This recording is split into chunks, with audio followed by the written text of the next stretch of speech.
നമഃ ശിവായ. ഓം ശ്രീനാരായണ പരമഗുരവേ നമഃ. പരമാത്മാവിനാൽ വികസിതമായ ബ്രഹ്മാണ്ഡമാണ് ഈ സൃഷ്ടി. അതിൽ സ്ഥൂലമായത് ആകാശത്തിനു കീഴിൽ പഞ്ചതത്വങ്ങളാൽ പഞ്ചീകൃതമായ ഈ പ്രപഞ്ചമാകുന്നു. കണ്ണുകളാൽ കാണപ്പെടുന്ന ചരാചരങ്ങളത്രയും ഈ പ്രപഞ്ചത്തിൽ ഉൾപ്പെട്ടതാണ്. മഹാഗുരുവിന്റെ ദർശനമാലയിലെ ആദ്യ ശ്ലോകത്തിലൂടെ തന്നെ ഗുരു തരുന്ന അറിവ് ശ്രദ്ധിച്ചാൽ പരമാത്മാവ് മാത്രമേ ഉണ്ടായിരുന്നുള്ളൂ എന്നും പരമാത്മസങ്കല്പത്തിന്റെ ശക്തിവിശേഷത്താൽ വികസിതമായതാണ് ഈ പ്രപഞ്ചം ഉൾപ്പെട്ട ബ്രഹ്മാണ്ഡമെന്നും വ്യക്തമാകുന്നു.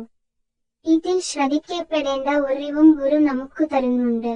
ഞാൻ ഈ കാണപ്പെടുന്നതൊന്നുമല്ല, ഞാൻ ഈ ശരീരവുമല്ല, ഞാൻ ആത്മാവാണ്.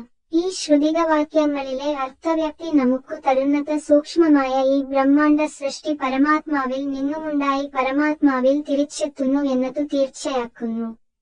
അതുപോലെ സൂക്ഷ്മ തന്മാത്രകളാൽ പരമാത്മാവിനാൽ നിർമ്മിതമായ സ്ഥൂലമായ ഈ പ്രപഞ്ച സൃഷ്ടിയും പരമാത്മാവിൽ സൂക്ഷ്മ തന്മാത്രകളായി തിരികെ എത്തുന്നു എന്നതാണ്. അതുകൊണ്ട് സൂക്ഷ്മം മാത്രമാണ് നാശമില്ലാതെ നിലനിൽക്കുന്ന ഈ സൃഷ്ടിയിലെ സത്യം. ആയതിനാൽ ഗുരുദേവ സൂക്തങ്ങളിലെ ഗുരുമൊഴികളിൽ ഇപ്രകാരം പറഞ്ഞിരിക്കുന്നു: ഈ ഭൂലോകത്തിൽ ബഹുവിധം ജീവകോടികൾ വസിക്കുന്നതുപോലെ ഗന്ധം, ശീതം, ഉഷ്ണം ഈ ഗുണങ്ങളോടുകൂടിയ വായുലോകത്തിലും അനന്ത ജീവകോടികളിരിക്കുന്നു. ഇഹലോകവാസികളെപ്പോലെ പരലോകവാസികളും ഉണ്ടെന്നുള്ളത് നിർവിവാദമാകുന്നു.